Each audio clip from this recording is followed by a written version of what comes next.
ಅಲ್ಲಮ ಪ್ರಭುವರ ವಚನ. ತಲೆಯಿಲ್ಲದ ತಲೆಯಾತಂಗೆ ಕರುಳಿಲ್ಲದ ಒಡಲು ನೋಡ, ಆ ನಲ್ಲಂಗೆ ಅಂಗವಿಲ್ಲದಂಗನೆ ಸತಿಯಾಗಿಪ್ಪಳು. ಇವರಿಬ್ಬರ ಬಸುರಲ್ಲಿ ಹುಟ್ಟಿದಳೆಮ್ಮ ತಾಯಿ. ನಾ ಹುಟ್ಟಿ ತಾಯಿ ಕೈ ಹಿಡಿದು ಸಂಗವ ಮಾಡಿ, ನಿರ್ದೋಷಿಯಾದೆನೋ ಕಾಣ ಗುಹೇಶ್ವರ. ಈ ಅಲ್ಲಮ ಪ್ರಭುವಿನ ವಚನದ ಭಾವ ಏನೆಂದರೆ, ಪರಮಾತ್ಮನು ವೇದ ಜ್ಞಾನವಿಲ್ಲದ ಶುದ್ಧ ಚೇತನ. ಅವನದು ನಿರವಯವ ಸ್ವರೂಪ. ಅವನಲ್ಲಿ ಅವನಿಗೆ ಅನನ್ಯವಾದ ಒಂದು ಶಕ್ತಿ ಇದೆ. ಆ ಶಕ್ತಿಯು ಅವನಂತೆ ನಿರವಯವಯ.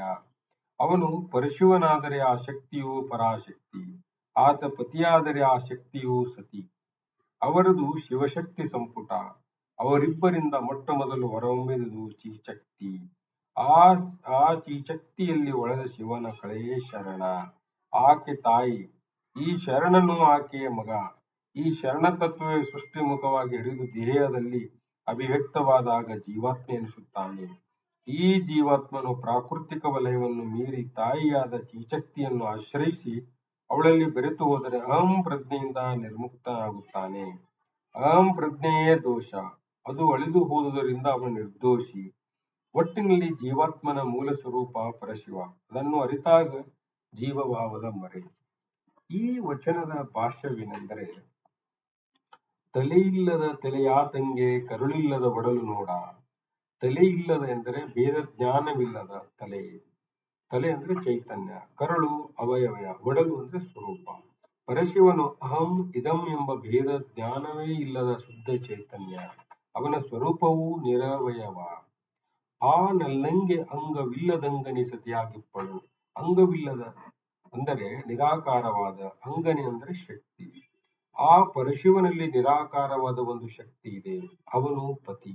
ಆ ಶಕ್ತಿಯೂ ಸತಿ. ಇವರಿಬ್ಬರಲ್ಲಿಯೂ ಅವಿನಾಭಾವ ಸಂಬಂಧ. ಇವರಿಬ್ಬರ ಬಸುರಲ್ಲಿ ಹುಟ್ಟಿದಳೆಮ್ಮ ತಾಯಿ. ಈ ಪರಶಿವ ಪರಾಶಕ್ತಿಯಲ್ಲಿ ಚೀಚಕ್ತಿ ಹುಟ್ಟಿದಳು.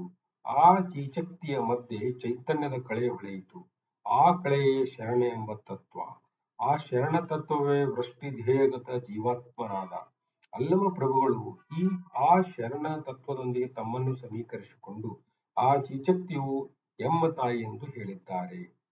ನಾ ಹುಟ್ಟಿ ತಾಯ ಕೈ ಹಿಡಿದು ಸಂಗಮ ಮಾಡಿ ನಿರ್ದೋಷಿಯಾದೆನೋ ಕಾಣ ಗುಹೇಶ್ವರ. ಹುಟ್ಟಿ ಅಂದ್ರೆ ದೇಹಸ್ಥಳದಲ್ಲಿ ಅವತರಿಸಿ ಗುರುವಿನ ಹಸ್ತದಲ್ಲಿ ಹುಟ್ಟಿ. ಜೀವಾತ್ಮನು ದೇಹ ಧರಿಸುತ್ತಾನೆ. ತನ್ನ ಮೂಲ ಸ್ವರೂಪವ ಮರೆತು ಗುರುವಿನ ಕರುಣೆಯಾಗಲಾಗಿ ಆತನ ಹಸ್ತದಲ್ಲಿ ಹುಟ್ಟುತ್ತಾನೆ. ತನ್ನ ಮೂಲ ಸ್ವರೂಪದ ಅರಿವನ್ನು ಪಡೆಯುತ್ತಾನೆ. ತನ್ನ ತಾಯಿಯಾದ ಚೀಚಕ್ತಿಯ ಕೈ ಹಿಡಿದು ಸಂಧಾ ಅನಿಸುತ್ತಾನೆ. ಅಂದರೆ ತಾನು ದೇಹಿಯಲ್ಲ, ತಾನು ಸಾಕ್ಷಾತ್ ಪರಶಿವ ಎಂಬ ಪ್ರಜ್ಞೆ ಪಡೆಯುತ್ತಾನೆ. ಆಗ ನಾನು ದೇಹಿ ಎಂಬ ಭಾವ ದೋಷ ನಷ್ಟವಾಗುತ್ತದೆ. ಆದುದರಿಂದ ಅವನು ನಿರ್ದೋಷಿ. ಅಲ್ಲಮರು ದೇಹ ಪ್ರಜ್ಞೆಯನ್ನು ಕಳೆದುಕೊಂಡು ಆತ್ಮ ಪ್ರಜ್ಞರಾಗುತ್ತಾರೆ. ಅಹಂ ದೋಷದಿಂದ ನಿರ್ಮುಕ್ತಿ ಹೊಂದುತ್ತಾರೆ.